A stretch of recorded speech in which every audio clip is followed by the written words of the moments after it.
This project is supported by Quantum Paradigm. Let me ask you something. What if the single biggest thing holding you back is just how you think? Well, that's exactly what David Schwartz's classic book, The Magic of Thinking Big, is all about. It's basically a manual for rewiring your brain for success, and today we are boiling it down to the most powerful, actionable principles that you can start using immediately. So let's dive right in. This sentence right here, this is the bedrock of the whole entire philosophy. And look, this isn't about some kind of feel-good wishful thinking. It's about a deep core belief that the things that seem impossible are actually doable. And that belief, that's the launch pad for literally every great thing you'll ever do. I mean, it sounds like a simple question, doesn't it? But the answer is usually pretty complicated, because here's the thing. Before we can even think about moving the mountains out there in the world, we have to face the ones we've built up inside our own minds first. Schwartz has this absolutely brilliant way of explaining it. He says, your belief acts like a thermostat. Think about it. If you set your own internal thermostat to mediocre, well, your performance is never, ever going to rise above that. But if you crank it up to high-level success, you create the mental conditions you need to actually get there. You literally determine your own ceiling. And check this out. Here's a perfect real-world example of that thermostat principle in action. A state needed a bunch of bridges designed. It was a huge project.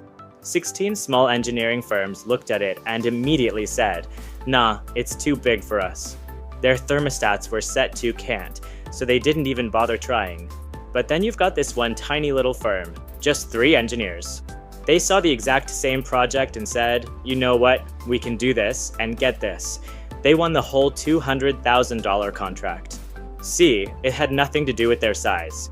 It was all about the setting on their belief thermostat. Okay, so if belief is that powerful, what's constantly trying to sabotage it? Well, Schwartz has a name for the saboteur, and it's brilliant. He calls it Excusitis. You know, like bronchitis, but for excuses. He calls it the failure disease, and he argues it's the single biggest reason people just get stuck. Excusitis, think of it like this. Every time you make an excuse, you're carving a little groove in your brain. The more you repeat it, the deeper that groove gets, until you actually start to believe the excuse is the reality. It's this vicious, self-reinforcing cycle that just completely paralyzes your ambition. And this excusitis usually shows up in one of these 4 common forms. You've got the health excuse, the intelligence excuse, the age excuse, and the old I just have bad luck excuse. Now, be honest with yourself for a second. Does one of those sound a little, familiar? 'Cause just recognizing which one is your personal go-to is the first huge step to curing it. And that one about intelligence, this is so crucial.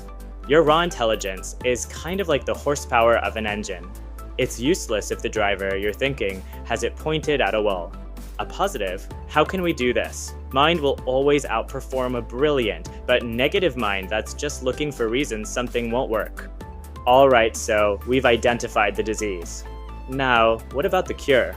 Well, the fear that fuels all our excuses, the thing that keeps our belief thermostat set way too low, it has one and only one antidote. It's action. Simple, constructive action. See, every single moment you hesitate and wait around for the perfect time, you're just feeding your fear and making it bigger. But action starves it. And it doesn't have to be some giant leap either. Even one small, decisive step is often enough to break the paralysis. So how do you actually build that action habit? Schwartz gives us 5 dead simple physical exercises. 1. Be a front seater. Don't hide in the back. 2. Make eye contact. It just screams confidence. 3. Walk with purpose, about 25% faster. It tells your brain you're important. 4. Speak up in every meeting, on every call. And 5. Smile big. Seriously, it's impossible to feel defeated when you have a big grin on your face. These aren't just tricks. You're using your body to engineer confidence. Act confident and you'll start to feel confident. Now, just as important as physical action is what's happening up here. Think of your mind like a bank. If you keep depositing negative thoughts and dwelling on bad memories, well, that's all you're going to be able to withdraw when you need it. So you have to make a conscious effort to deposit positive thoughts, focus on your wins, and just starve those negative thoughts of your attention. Okay, taking action and managing your thoughts is critical for sure, but it doesn't happen in a vacuum. The people you surround yourself with, the information you consume, your entire environment has a massive impact on the size of your thinking. Schwartz warns that our default environment is usually negative. It's full of gossip, pessimism, and small-minded thinking. He has a great name for it, second-class street. And it's always trying to pull you down to average. You have to actively fight that gravitational pull. So how do you do that? You have to intentionally curate a first-class environment. You have to go out and circulate in new groups, get new perspectives. Choose friends who are positive, who lift you up, who talk about ideas and not just other people. And seriously, avoid gossip. Schwartz calls it thought poison, and for good reason. Your success literally depends on it. This brings us to the final, really important piece of the puzzle.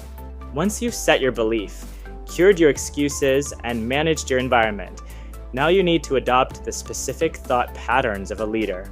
Look at things not as they are, but as they can be. Visualization adds value to everything. And this quote just nails the essence of it. A leader, a true big thinker, sees potential everywhere. They don't just see a rundown building, they see a revitalized community center. They don't see problems, they see opportunities. That power to visualize a better future, that's what actually creates value in the world. Schwartz tells this great little story about a cashier arguing with a customer over 10 cents. She saw the dime.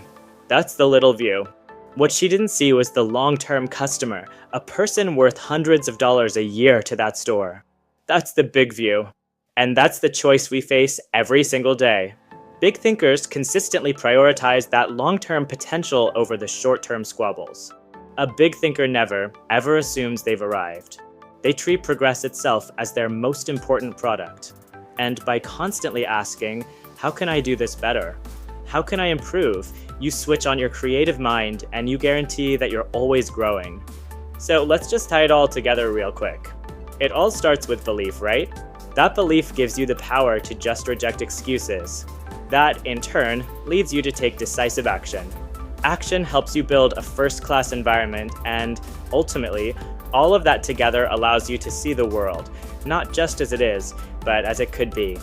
Look, if you take only one single thing away from all this, let it be this. Action cures fear. Period. Don't wait, don't overthink it. Whatever you're afraid of, whatever you've been putting off, just take one small, concrete step toward it.